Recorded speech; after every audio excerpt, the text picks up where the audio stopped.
Pasensya na kayo ha, pero meron na kasing nakuwang sous chef, kaya hindi na mapupush through ang practical exam. Thank you for your time. Ano ba yan? Pinaasa lang tayo sa wala. Oo nga, ang layo pa ng binyahe natin, tapos wala lang pala. Ano nga na?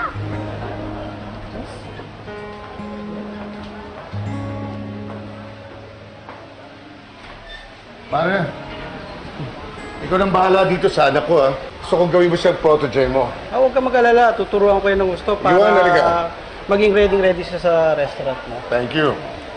O, ayan. Sous chef ka na, walang kahirap-hirap. Kaya make sure na hindi tayo papahiya dito kay chef, ha? Anyway, let's go. Let's celebrate. Tara, it's my idea.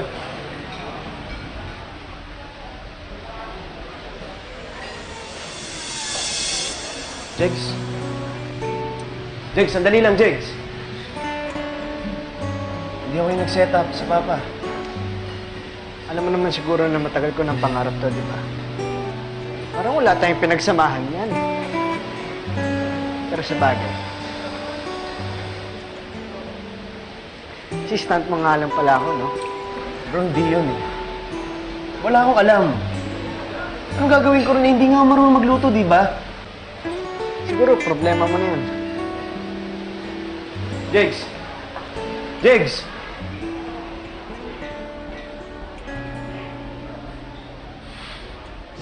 Hi everyone, I'm Chef Yuan saying good cooking makes you good looking.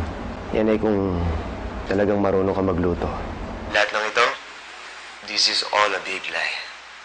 Ang totoong chef ay ang pinsan ko si Diego. He's the real genius in the kitchen. Kaya niya mag-create ng kahit na anong dishes. And Diego, maraming salamat sa pagpapahiram mo ng talent mo sa akin. And I hope someday makabawi din ako sa'yo. Gusto kong magpasalamat sa lahat ng sumuporta, nagtiwala din sa akin. And,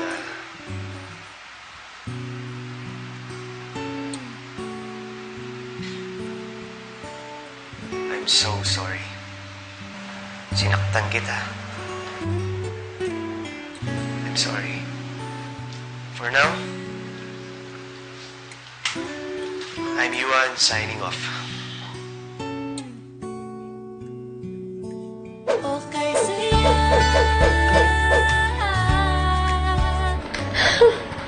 Ay, naku!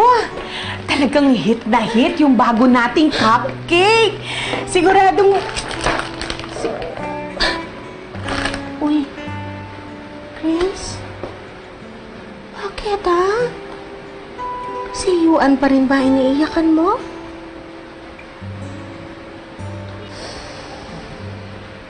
Uy. Bakit po kaya niya ginawa yun? Well, sa tingin ko, na-pressure siya. O hindi ba mataas ang expectations ng daddy niya sa kanya? Pero Ninang, alam niyo po dahil dito sa ginawa niya, hindi na po ako sasama sa mga haters niya. Siguro po mas maaawa pa po ako sa kanya. Maganda ang pagpapalaki ng nanay mo sa iyo. At walang mali sa nararamdaman mo, Grace. Hindi porke sinaktan ka, mananakit ka din. Alam mo, nag-iisa siya ngayon. At ngayon ang panahon na kailangan ka niya.